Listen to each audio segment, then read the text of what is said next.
this. You meet someone who feels different. The conversation flows naturally. Eye contact lingers.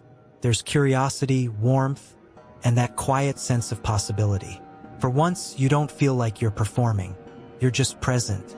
You listen. You stay consistent. You don't play games. They open up. They tell you they feel safe with you, understood, chosen. And for a moment, it feels real. Then something changes. Messages slow. Affection cools. Energy fades. No argument. No betrayal. Just distance. And suddenly, you're alone with a question that hits every man eventually. What did I do wrong? You replay conversations. You analyze tone. You blame timing. You blame yourself. But what if the confusion you're feeling isn't a mistake? What if modern love didn't fail randomly, but was designed to keep you unsure, self-correcting, and replaceable? Because the system you're living inside doesn't reward depth. It doesn't reward consistency. It rewards stimulation, novelty, emotional distance disguised as independence. What I'm about to tell you isn't comforting, but it will explain everything. Modern love isn't broken. It's engineered.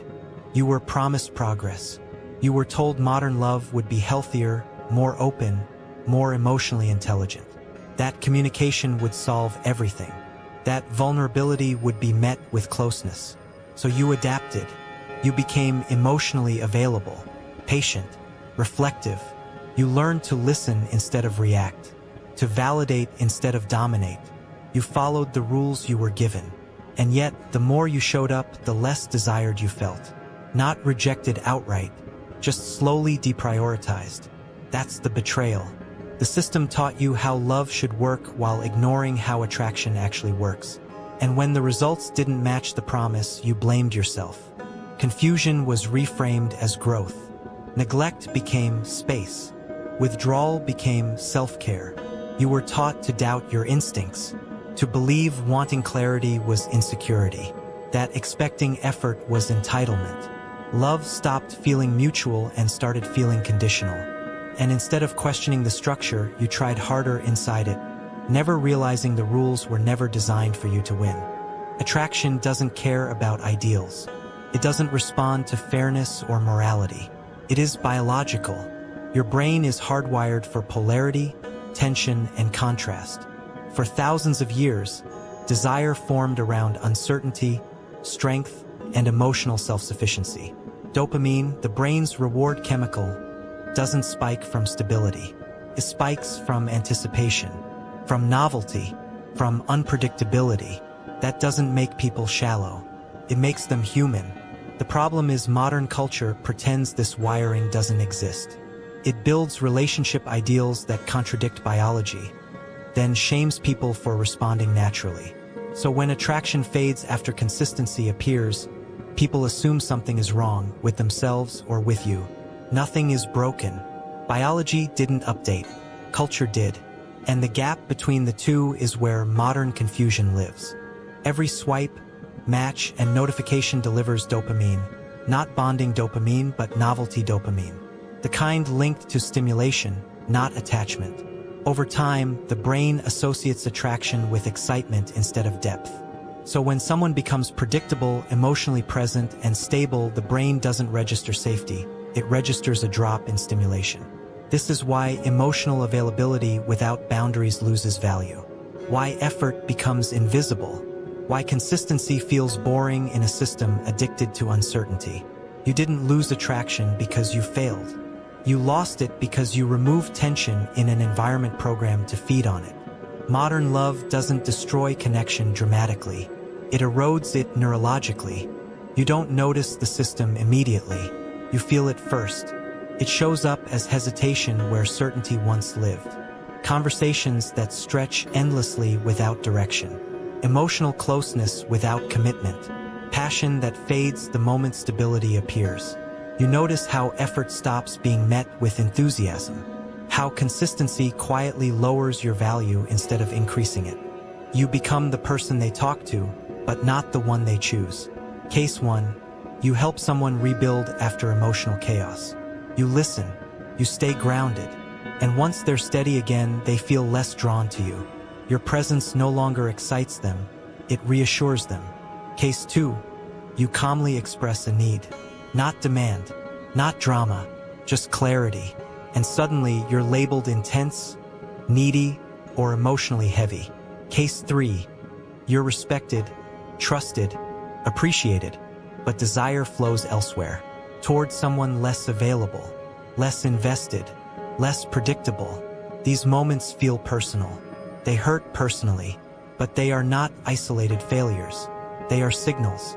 Signals that you're operating in a structure where availability is mistaken for weakness and emotional reliability removes tension, where depth is consumed, not rewarded. Once you see these signs repeating, the illusion begins to crack. This isn't just individual behavior, it's environmental. Modern dating platforms aren't designed to create bonds. They're designed to keep attention circulating. Desire becomes currency. Validation becomes addictive. Choice becomes endless. Culture reframes detachment as empowerment. Emotional distance becomes self-respect. Needing someone is portrayed as weakness. Independence is praised, but only when it replaces intimacy. Men are told to soften endlessly, to open emotionally without limits. Women are told strength means never relying, never settling, never needing. Both are encouraged to self-protect instead of self-bond. Loneliness becomes normal. Confusion becomes expected. Emotional burnout becomes maturity. And the system benefits from this instability. People who are grounded don't swipe endlessly. People who are satisfied don't stay searching. This isn't a moral failure of individuals. It's a profitable design. And once you understand that, self-blame begins to dissolve. Eventually, something gives. You feel it when hope turns cautious, when curiosity turns guarded, when vulnerability feels expensive instead of natural. You stop expecting consistency. You stop believing clarity comes without cost. You start preparing for detachment even when things are going well. People mistake this for maturity, but it's not growth. It's emotional armor. Connection still exists, but it's strategic, measured, limited. Nobody wants to lose leverage. Nobody wants to care more than the other. And beneath constant interaction is a deeper emptiness.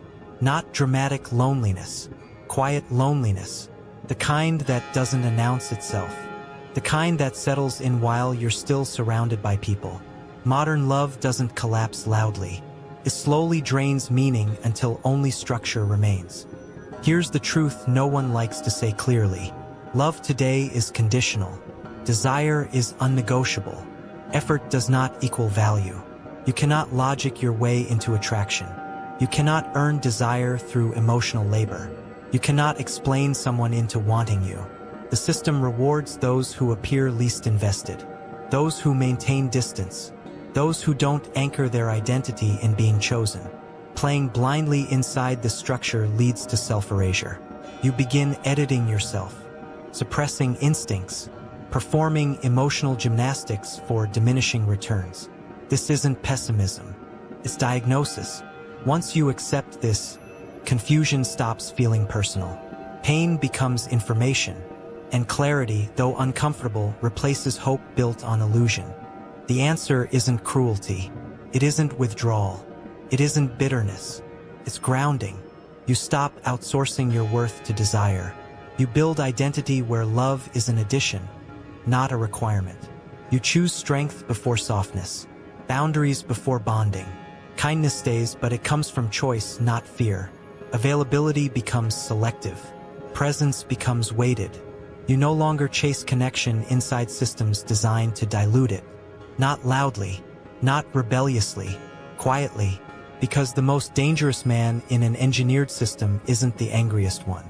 It's the one who sees clearly, stands firmly, and no longer needs permission to walk.